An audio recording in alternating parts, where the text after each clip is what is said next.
매주 금요일 토론 아니고 수다입니다. 정말 수다다운 수다를 떨어주시는 두 분이에요. 윤덕한 마크로빌 엠브레인 이사, 김원식 문화평론가 나오셨어요. 안녕하세요. 네, 안녕하십니까. 네, 안녕하십니까. 반갑습니다. 이렇게 해야 되나요? 유튜브가 저희 지금 이제 거의 TV 스튜디오 수준입니다. 그러네요. 갈수록 예, 갈수록. 인테리어에 돈 좀 많이 써. 아유, 아니요. 이거 저희가 다 그냥 수제로 했는데요. 밑에 있는 거랑 틀리네 색깔이. 아, 정말 수다 떠실 거예요? 이사님, 저희 네. 내년도 트렌드에는 꼭 이런 거 넣어주세요. 네, 트렌드. 전통적인 라디오 방송국이 진화하고 있다. 네, 인위적인 트렌드 형성은 제가 이제 지향하고 있습니다. 아, 그렇습니까? 죄송합니다. 자, 여러분들, 우리 윤덕한 이사님이 계신 마크로밀 엠브레인 회사에서 나온 책입니다. 윤덕한 이사님 쓰신 거죠? 네. 네. 대중을 읽고 기획하는 힘. 트렌드 2020 모니터. 빠밤.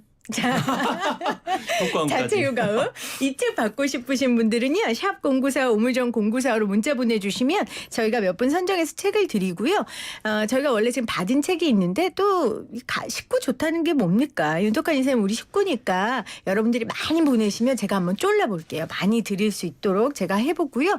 김원식 문화평론가님 곳에 곡에 질투가 나갖고 책을 내셨다고. 아니 곳에 질투가 나서 쓴 건 아니고요. 이것도 오래된 거. 이건 오래됐어요. 아, 오래된 책이에요? 그러니까 원고를 쓴 지는 오래됐어요. 네, 주세요. 오랜 기간 쓴 거죠. 제가 홍보해드려야죠. 또 우리 식구들인데. 자, 여러분.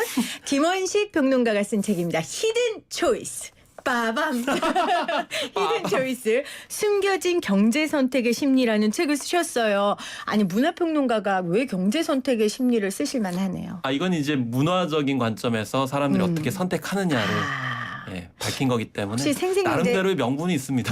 생생경제 제 자리를 노리고 지금 쓰신 건 아니고요. 아니 제가 왜 노려요? 그쵸, 아니, 저희 같은 식구끼리 그러면 안 돼요. 그렇죠. 그러면 안 되죠. 내부 총질하고 이러면 안 돼요.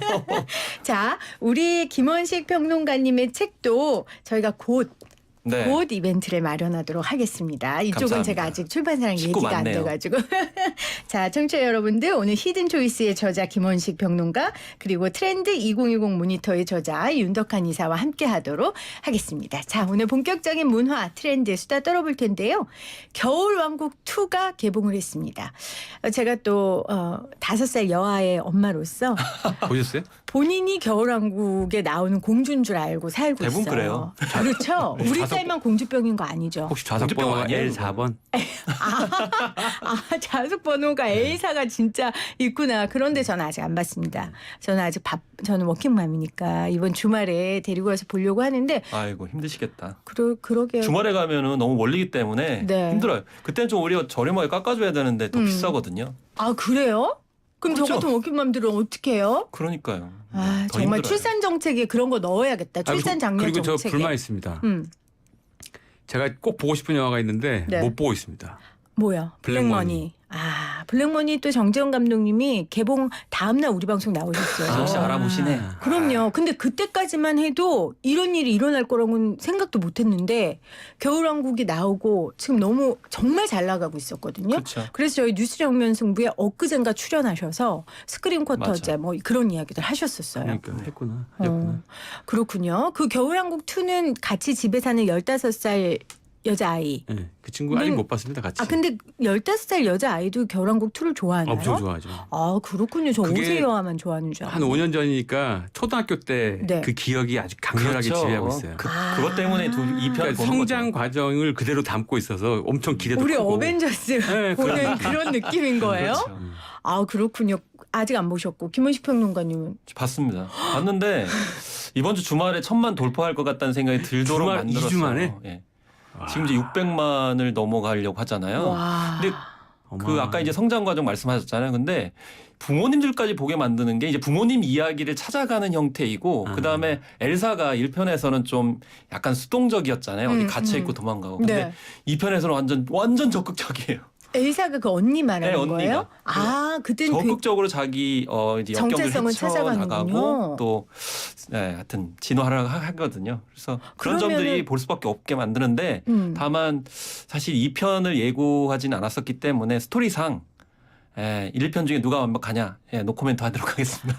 그게 짐작하실 답인데요. 네. 아니, 왜냐면 저도 평이 1편보다 이 편이 낫기는 어렵다는 말이 증명이 됐다. 뭐 이런 얘기들이 근데 안 볼 수가 있더라고요. 없는 상황으로 프레임을 이미 만들어 버렸기 때문에 그렇군요. 아마 대부분 보시지 않을까. 근데 네. 아마 쭉 올라가다가 약간 좀 감소되는 그런 곡선을 그릴 가능성이 높았습니다. 아니 뭐 어디까지 올라가야 돼요? 지금 2주 만에 1,000만 명 돌파면 근데 아마 1,000만 명 돌파는 일찍 될 것 같고요. 그 이후에 좀 힘이 딸릴 가능성이 그다음부터요? 높다는 거죠. 그런데 어차피 이걸 보는 우리 주 고객들은 아이들이니까 아이들은 뭐 내용이 어찌 됐든 본인들의 영화가 많지 않잖아요. 그래서 아이들 데리고 많이 갈 것 같은데 우리가 지금 영화 얘기를 하려고 지금 이걸 꺼낸 게 아니라 겨울왕국 2 개봉과 함께 노키즈존 논란이 다 시작되고 있는 거예요. 근데 저는 이해가 안 가는 게 지금 제가 말한 것처럼 겨울왕국 2가 아이들을 위한 영화인데 여기에서 노키즈존 논란이 시작됐다는 게 좀 이해가 안 가요, 윤덕한 이사님? 네. 노키즈존이라는 형태가 논란이라고 네. 보도를 찾아보니까 논란이라고 한 기사가 논란이더라고요. 맞아요. 논란이라고 한 기사들 굉장히 많아요. 뭐 보면은 뭐 겨울왕국 2 상영과 노키즈관으로 아동 혐오 논란, 아동 혐오라는 표현을 굳이 써가지고 노키즈관 대 뭐 이렇게 아동 혐오 이런 식으로. 그러니까 이 아동 혐오와 관련된 표현들을 쓴 게 너무 많은데 여기 보면은 전체적으로 제목만 보면 한국 사회가 굉장히 그 타인한테 인색한 특히 이제 아이들한테 인색한 이 관용 없는 사회 분위기를 강조하는 듯한 느낌이 있거든요. 근데 공교롭게 엊그제 27일 날 그 통계청에서 발표한 자료 혹시 보셨는지 모르겠는데 네. 그 인구 동향 나온 거 보시면 7월부터 9월까지 그 출산 통계가 0.88입니다. 그러니까요. 그게 작년 동기도 난리가 나는 게 0.96이었거든요. 이게 그러니까 지금 점점 출산율이 뭐 어디까지 떨어질지. 한 해에 40만이 깨진 게 재작년인가 그래요. 30몇만. 근데 올해는 30만이 안 태어날 가능성이 매우 큽니다. 그래놓고 사실은 또 노키즈관 이렇게 이제 배타적으로 해놨는데 요걸 가지고 주변 제 이제 팀원들이나 주변 사람들한테 얘기를 해보면 저도 영화를 굉장히 좋아해가지고 혼자 많이 보러 다니는데 네. 제가 가장 문제로 하는 거는 사실은 이게 이 청취자분들이 이제 50대 60대 분들도 많으신데 조금 죄송한 말씀이지만 극장에서 극중에 네. 통화를 하시는 분들이 많아요. 생각보다. 많습니다. 그리고 어두컴컴한 클라이막스 장면에서 앞좌석에 있는 분들이 스마트폰을 킨다고요. 그 영화가 흐름이 탁 끊기거든요. 그럼요. 그러니까 이 전체적으로 보면은 그다음에 노키즈존의 논란의 핵심은 아이들이 떠드는데 제지를 안 하는 거가 문제예요. 그러니까 아이들은 떠들어야 아이들이죠. 아이들은 떠들죠. 뭐 이렇게 속담에도 나오는 것처럼 아이들은 마을 전체가 키운다는 얘기가 있는데 맞습니다. 그거를 수용하는 상태로 들어가는 게 아니라 요건 이제 뒤에 또 말씀드리겠지만 어쨌든 이 영화를 보는 사람들의 태도가 약간 배려 없는 쪽으로 포커스 맞춰서 충분히 취재거리가 되는데 이쪽 논란을 싹 빼고 노키즈로 이렇게 몰고 가는 거는 제가 보기엔 의도가 있다. 자, 제가 정리를 해보면 노키즈존이라고 쓴 기사가 지금 논란이 되고 있고 그 이유는 아이들을 제재하지 않는 어른들의 행동에 대한 불만인데 그거를 아이들 자체를 꼭 혐오하는 것처럼 그렇죠. 그렇게 확대 해석해서 기사를 쓰고 있는 게 문제다라고 하셨어요. 평론가님은 네. 어떻게 생각하세요? 그래서 이사님께 말씀하신 부분에 이제 동의를 하고요. 예를 들면은 그런 영화관에서 만약에 떠든다 그러면 사실 떠든 아이의 문제가 아니고요. 아이는 원래 말씀하신 것 떠들어야 됩니다. 그리고 뭐 아동 뭐 UN 아동 권리 협약 같은 데 보면은 아동이 사회적 발달할 수 있도록 지원해줘야 된다고 돼 있어요. 그러니까 사회가. 아동은 이제 사회 관계를 형성해야 되고 발전을 해야 되고 그 관계성에서 이제 성인들이라든지 어린들이 도와줘야 되거든요. 그러면 만약에 영화관에 떠든다 그러면 누가 잘못이냐면 미안한 얘기지만 극장 측 스텝의 잘못이에요. 스텝이 적절히 와가지고 뭐 이렇게 주의 조치를 한다거나 이런 과정이 있어야지 그걸 막바로 말씀하신 것처럼 아이가 잘못했기 때문에 아이를 배제한다. 그럼 이제 집단에 대한 차별이죠. 그리고 사실은 영화관에서 이제 여기 뭐 이제 지적도 해놓으셨지만 전체 관람가거든요. 네. 전체 관람가인데 아이를 들어오지 못하게 해요? 그러게요. 그러면 상영 등급을 바꿔야죠. 그렇죠. 그리고 18세로. 예. 그리고 우리 극장에서 환상을 가지고 있는데 19세기까지만 해도 공연장이요. 그냥 시끄러웠어요. 공연장은 그냥 수다 떨고 감상편도 하고 이러면서 그 분위기 속에서 작품을 감상하는 거거든요. 네. 그런데 어느 순간 이게 공연 예술이 좀 고상한 그런 장르로 올라가려고 하다 보니까 엄숙주의를 강요를 했던 거죠. 근데 다만 이런 거죠. 장르 중에서도 정말 몰입이 필요한 경우가 있고요. 그렇죠. 저는 겨울영화 같은 경우에는 그냥 좀 분위기가 이제 업되면서 그렇게 같이 볼 수 있는 영화가 아닌가 저는 그렇게까지 생각이 듭니다. 그 겨울왕국 노래 있잖아요. 레리꼬. 그 현장에 있는 아이들이 다 같이 손을 들고 손에 손 잡고처럼 레리꼬를 부르는 그 장면 자체가 너무 영화 같지 않아요? 그렇죠. 요즘에 근데 그런 것도 싱어롱 못하게 한다는 유행하잖아요. 거잖아요. 예. 그러니까요. 그래서 저는 이 겨울왕국 2의 이 노키즈존 논란이 되게 화가 났는데 오늘 지금 이사님 얘기 들어보니까 그것도 그냥 액면 그대로 받아들이면 안 되겠군요. 좀 비판하면서 이 언론을 좀 접해야겠군요. 근데 사실은 이걸 조사한 게 있어요. 저희가 조사했습니다. 아. 5월 달에 네. 노키즈 존 관련된 조사를 했는데 여기에 네. 사실 한 66% 정도가 동의를 했어요. 노키즈 존. 66%가 동의를 했다고요? 그러니까 노키즈 존이 필요하다. 그러니까 그거에 근거해서 기사들이 이렇게 쏟아지는 거예요. 그러니까 사실은 일반 성인들 입장에서는 노키존이 필요한 이유가 있긴 있습니다. 왜냐하면 그 아이들이 들어가서 특히 이제 레리코가 나오면은 한 명이 부르는 게 아니라 거기 있는 아이들을 전체로 떼창을 해요. 너무 예쁘잖아요. 제가 엄마여서 그런가요? 제가 저희 아이가 지금은 이제 여자 사람이 되기까지 전에 네. 이전에 유아 시기가 있었겠죠. 그 친구가 유아 때는 같이 가면 영화를 보러 가면 예상을 해요. 여기 시끄러울 것이다. 같이 떠들고 하는 것들이 충분히 예상되는 영화가 있고 그렇게 즐겼는데 얘가 어느 순간 이제 이 생활에서 빠져서 여자 사람이 되어버리니까 이제 각자의 라이프스타일을 즐기는 거죠. 그러면 제가 보고 싶은 영화를 제가 선택하는데 그 영화에서 충분한 대가를 바라게 돼 있어요. 사람들은. 그렇죠. 그러니까 이 배경은 뭐가 있냐면 혼자 일상생활을 혼자 즐기는 삶이 배경에 깔려 있습니다. 이렇게 되면 자기가 낸 대가에 대해서 충분한 관람권을 확보하고자 하는 니즈가 커지게 돼 있어요. 그래서 여기에 누가 개입하면은 굉장히 불편하다고 생각하는 사람이 늘어나는 겁니다. 그것도 얘기 듣고 보니까 또 무조건 뭐라고 하기도 좀 그런 것 같고. 그래서 평론가님 여기에서 아이와 어른이 같이 볼 수 있는 타임, 그 시간대를 겨울왕국 2에서 하고 그냥 어른만 볼 수 있는 시간대 이렇게 나눠서 하자는 건가요? 여기서 말하는 그런 현실적인 노키즈니? 사실 언론 보도에서 보면 그렇게 이제 댓글을 다신 분의 그런 멘트를 따가지고 기사 작성을 했더라고요. 네. 근데 이제 그거는 서비스 편의 차원인데 이제 문제는 거기에다가 그런 문장을 이제 노키즈 존 이렇게 붙이기 때문에 그게 차별과 혐오를 조장한다라고 이제 볼 수가 있는 거고요. 그다음에 아까 이사님께서 트렌드 말씀하셨잖아요. 이게 우리가 문화 지형이 바뀌면서 일어나는 현상일 수도 있겠다는 생각이 드는 거죠. 예를 들면 예전에 겨울 왕국과 같은 그런 작품은 성인이 보지를 않았어요. 아이들만 봤으니까. 네. 지금 키덜트 코드라고 하는 그런 코드가 이제 일반화되면서 성인들이 그 영화관에서 그런 전체 관람가의 겨울왕국을 봐도 무방한데 거기서 우리가 어떤 매너를 지켜야 되는지는 생각해 본 적이 없거든요. 그래서 저는 여기서부터는 엄마의 몫이에요. 그 매너를 아이들한테 엄마의 몫이라는 거 취소요. 부모의 몫이에요. 아빠도 가르쳐야 되니까. 그거는 아이에게 아까 말씀하신 대로 이제 문화 지형이 넓어지면서 어른과 아이가 함께 할 수 있는 문화가 생겼잖아요. 그건 굉장히 좋은 거예요. 네. 권장해야 되고요.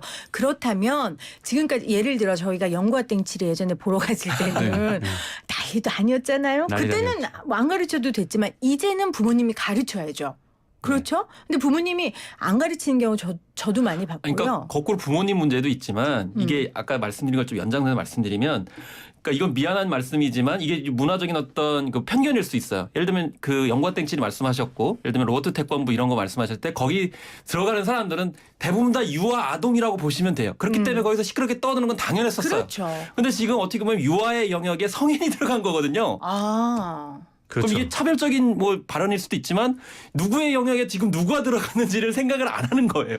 그러면 또 그 말은 또 그렇네요. 근데 겨울 정리가 필요해요. 겨울왕국 원이 이게 굉장히 중요한 성인들의 문화 코드를 가지고 있는데 여기 그 엘사하고 한나의 그 부모님이 갑작스럽게 돌아가시잖아요. 그러니까 갑작스럽게 부모의 죽음으로 인해 가지고 자기가 인생에서의 굉장한 책임감과 무게감을 준비 없이 맞았더래요. 그러면 이거를 극복하는 과정에서 그냥 왕자 공주가 만나서 해피하게 끝났다라는 이전의 스토리가 아니라 완전히 다른 인간관계를 다 재발견하게 해주거든요. 그러니까 성인의 코드가 들어가 있어요. 그런 식의 애니메이션이 지금 계속 양산되고 있습니다.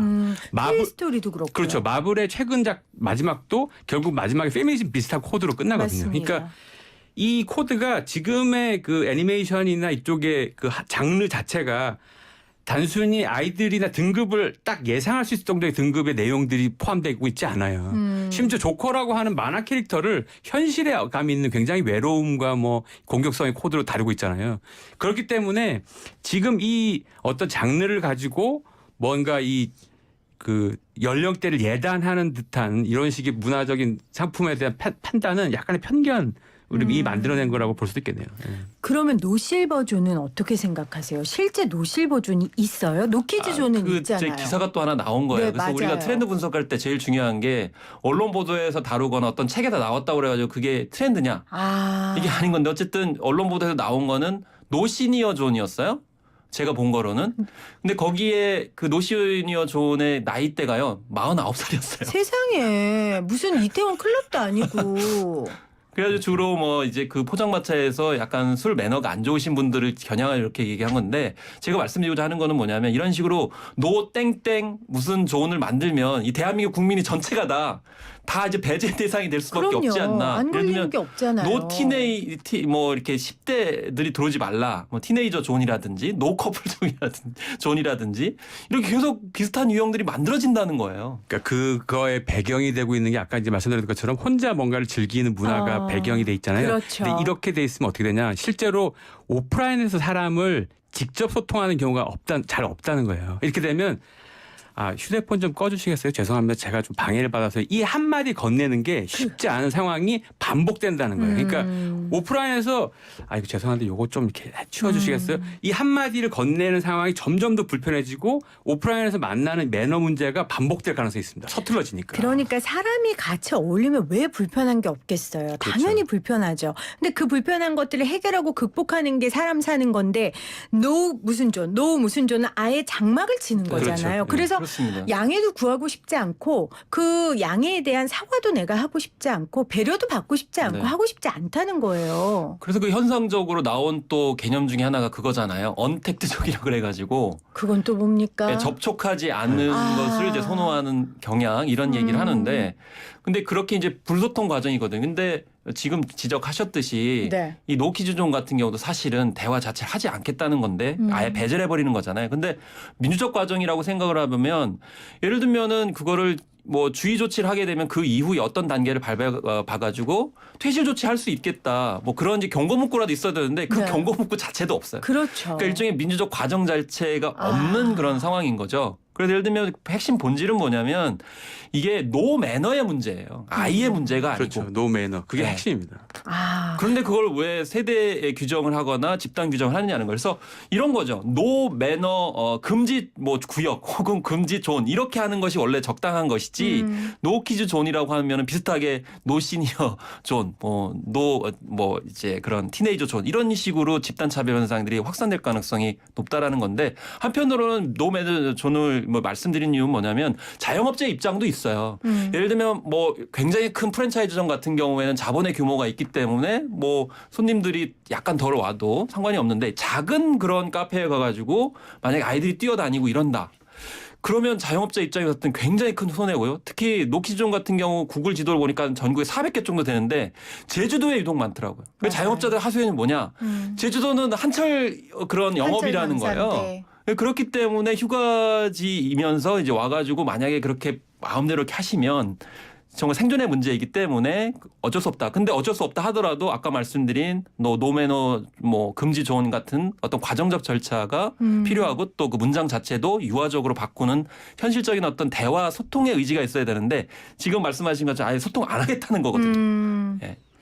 지금 굉장히 핵심을 말씀해 주셔서 이건 노매너의 문제다. 그리고 민주적인 절차 자체를 아예 안 하겠다는 하나의 선포인 거잖아요.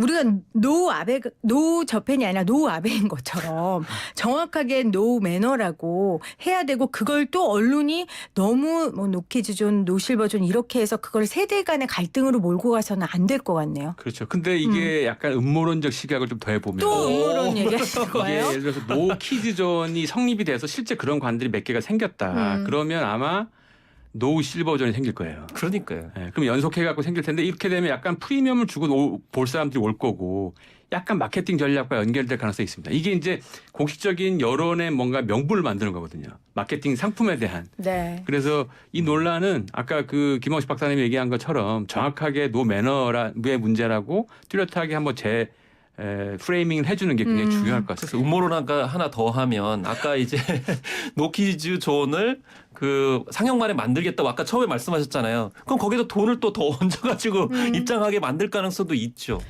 아, 알겠습니다. YTN 라디오 생생경제 오늘 토론 아니고 수다 트렌드 편 노키즈존과 노실버존에 대한 논란 이야기했습니다. 여러분들 지금 문자로 여러 가지 의견 보내주고 계시는데요.